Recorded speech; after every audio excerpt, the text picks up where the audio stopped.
Assalamualaikum warahmatullahi wabarakatuh.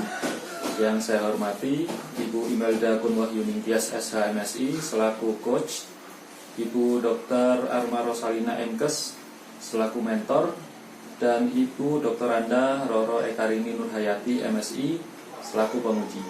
Perkenalkan, saya Rio Kristianto, siswa Latsar CPNS Angkatan 10 dari Kabupaten Pasuruan.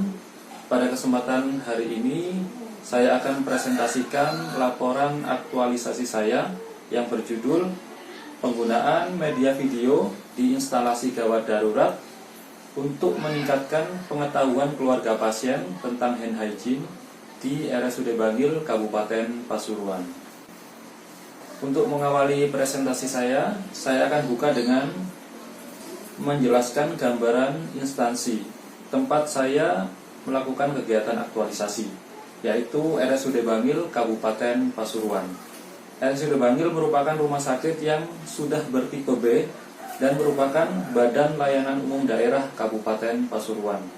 RSUD Bangil bertugas untuk menyelenggarakan pelayanan kesehatan masyarakat serta melaksanakan tugas pembantuan yang diberikan oleh pemerintah Kabupaten Pasuruan dan atau pemerintah Provinsi Jawa Timur.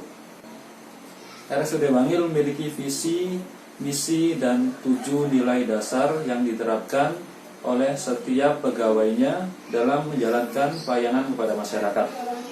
Visi RSUD Bangil adalah rumah sakit yang profesional dan berorientasi kepada pelanggan dengan mengutamakan mutu dan keselamatan pasien. Misi RSUD Bangil ada 3. Yang pertama, memberikan pelayanan kesehatan secara paripurna dengan mengutamakan mutu dan keselamatan pasien. 2. Mengembangkan pelayanan kesehatan, sarana dan prasarana, serta tenaga yang terintegrasi dengan pendidikan dan penelitian. Yang ketiga adalah mengelola sumber daya dan keuangan secara efektif, efisien, dan akuntabel.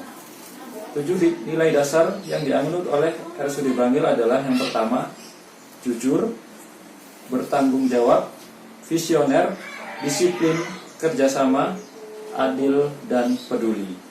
Latar belakang saya mengambil judul tersebut adalah yang pertama, rumah sakit itu merupakan tempat yang potensi tinggi terjadi penularan infeksi. Hal ini karena rumah sakit merupakan tempat layanan publik yang didatangi oleh banyak orang dengan berbagai keluhan dan berbagai penyakit. Terutama di tengah pandemi corona seperti ini, rumah sakit menjadi tempat yang sangat berisiko terjadi penularan infeksi. Penularan infeksi di rumah sakit disebut dengan HAIS atau Hospital Associated Infection. HAIS menjadi masalah dalam dunia kesehatan karena HAIS merupakan faktor tingginya angka kematian pasien di rumah sakit. HAIS juga menjadi salah satu indikator mutu pelayanan yang kurang optimal. Ada satu cara dan metode yang bisa digunakan untuk menurunkan risiko penularan penyakit infeksi di rumah sakit, yaitu cuci tangan. Menurut WHO, 80% penularan penyakit infeksi berasal dari tangan. Oleh karena itu, mencuci tangan dapat secara signifikan menurunkan risiko penularan penyakit infeksi. Prinsip cuci tangan yang baik dan benar harus diterapkan oleh semua orang, terutama orang-orang yang kontak erat dengan pasien, terutama keluarga pasien. Namun sayangnya, permasalahan yang saya temui di instansi adalah masih belum ada media yang efektif untuk bisa memberikan edukasi tentang prinsip-prinsip cuci tangan yang baik dan benar. Oleh karena itu, pengetahuan keluarga pasien tentang hand hygiene ini juga masih rendah. Saya mengambil isu kurangnya pengetahuan keluarga pasien tentang hand hygiene, dan gagasan yang saya ambil adalah meningkatkan pengetahuan keluarga pasien tentang hand hygiene melalui media video. Tujuan dari aktualisasi ini adalah yang pertama, menyelesaikan isu yang ada di instansi, yaitu kurangnya pengetahuan keluarga pasien tentang hand hygiene. Yang kedua adalah membuat media edukasi yang inovatif dan efektif meningkatkan pengetahuan keluarga pasien tentang hand hygiene. Adapun 6 kegiatan aktualisasi yang sudah dilaksanakan. Kegiatan yang pertama adalah konsultasi dengan mentor dan coach. Konsultasi dengan mentor dan coach ditujukan untuk mendiskusikan rencana tindak lanjut dari aktualisasi yang akan dilaksanakan. Hal ini untuk menyempurnakan kegiatan-kegiatan aktualisasi yang akan dilakukan agar nantinya bisa berjalan dengan lancar. Kegiatan aktualisasi ini terlaksana pada tanggal 13 Maret, 7, 8, dan 17 April 2020 di PPSDM Kemendagri, Dinkes Kabupaten Pasuruan, dan RSUD Bangil, dan tingkat capaiannya adalah tercapai. Kegiatan yang kedua adalah pembuatan media video edukasi hand hygiene. Tahapan kegiatan yang pertama adalah melakukan koordinasi dengan koordinator PPI atau pencegahan dan pengendalian infeksi. Koordinasi ini dilakukan untuk membuat konten video agar sesuai dengan standar prinsip-prinsip cuci tangan yang benar, sehingga nanti videonya dapat diaplikasikan dan kebenarannya dapat dipertanggungjawabkan. Kemudian yang kedua adalah melakukan perekaman video. Perekaman video ini dilakukan di dalam ruang instalasi gawat darurat RSUD Bangil Kabupaten Pasuruan. Dilanjutkan dengan tahapan kegiatan yaitu melakukan editing video. Saya melakukan editing dengan menggunakan software AVS Video. Setelah itu, hasil video tersebut dapat disaksikan di YouTube yang saya sematkan dalam presentasi PowerPoint. Pembuatan media video edukasi hand hygiene ini terlaksana pada tanggal 22 Maret sampai 7 April 2020 di IGD RSUD Bangil, dan tingkat capaiannya adalah tercapai. Kegiatan yang ketiga adalah melakukan koordinasi dengan Kepala Unit IGD dan juga Koordinator PKRS atau Pendidikan Kesehatan Rumah Sakit. Koordinasi ini ditujukan untuk yang pertama mendapatkan izin dan dukungan untuk melakukan kegiatan aktualisasi. Yang kedua adalah untuk mencocokkan jadwal kegiatan ruangan dengan kegiatan aktualisasi. Yang ketiga adalah untuk merencanakan teknis pelaksanaan dari kegiatan aktualisasi ini agar kegiatan bisa berjalan kondusif tetapi tidak mengganggu pelayanan yang ada di ruangan. Tanggal pelaksanaan dari kegiatan yang ketiga ini adalah 1 April 2020. Tempat pelaksananya di IGD RSUD Bangil, tingkat capaiannya tercapai. Kegiatan yang keempat adalah menyusun SAP dan kuesioner pengetahuan cuci tangan. SAP merupakan singkatan dari Satuan Acara Penyuluhan.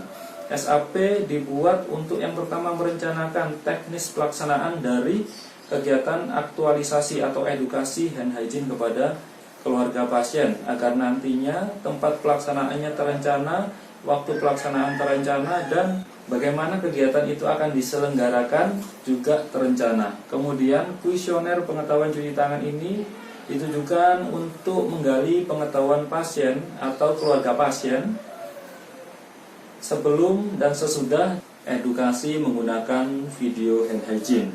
Kegiatan yang kelima adalah implementasi penggunaan video edukasi kepada keluarga pasien. Keluarga pasien diundang untuk mengikuti edukasi tentang hand hygiene. Sebelum menonton video edukasi hand hygiene, keluarga pasien diberikan kuesioner pretest untuk menggali pengetahuan keluarga pasien tentang hand hygiene.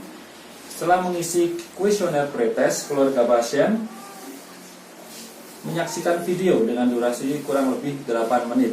Setelah itu, keluarga pasien diminta untuk mengisi kuesioner post-test untuk menggali pengetahuan keluarga pasien tentang hand hygiene setelah menyaksikan video edukasi tersebut. Kegiatan aktualisasi yang keenam adalah melakukan evaluasi dan analisis penilaian kuesioner. Analisis dan tabulasi data penilaian kuesioner pre dan post-test bisa dilihat di grafik pada PowerPoint. Dari grafik di samping dapat dilihat, grafik yang berwarna biru merupakan nilai dari pretest, dengan grafik yang berwarna merah adalah nilai dari post-test. Dari nilai pretest dan nilai post-test terdapat kenaikan di semua nomor responden, sehingga dapat saya tarik kesimpulan kalau ada pengaruh dari video edukasi yang sudah dibuat terhadap pengetahuan hand hygiene dari keluarga pasien. Adapun kendala dalam pelaksanaan aktualisasi ini adalah akibat pandemi corona diberlakukan kebijakan physical distancing, sehingga semua kegiatan yang sifatnya mengumpulkan banyak orang dalam satu tempat harus diminimalisir, sehingga rancangan aktualisasi yang mengharuskan kegiatan edukasi itu dilaksanakan dengan kelompok besar tidak bisa dilaksanakan. Solusinya adalah kegiatan edukasi kelompok besar diganti dengan edukasi kelompok kecil dan edukasi individu.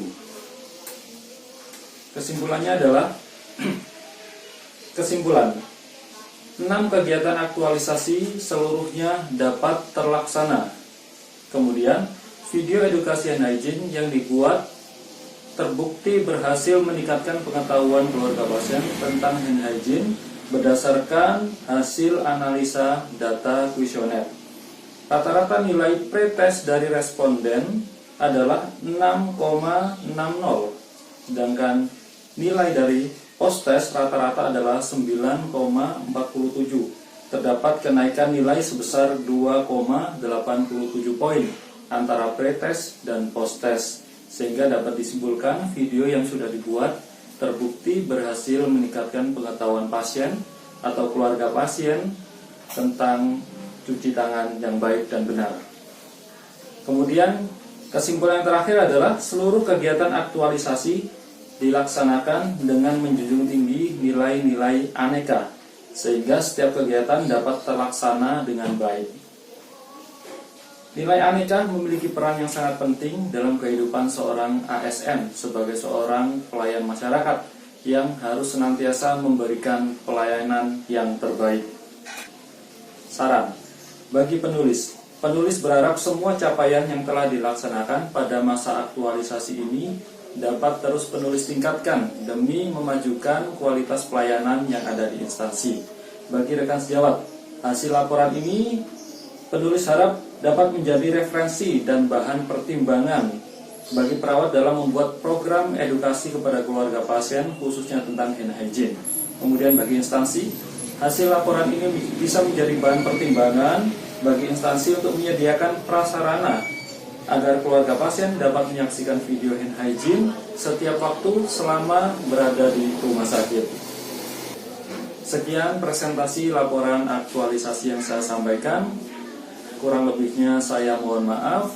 Terima kasih atas perhatiannya. Assalamualaikum warahmatullahi wabarakatuh.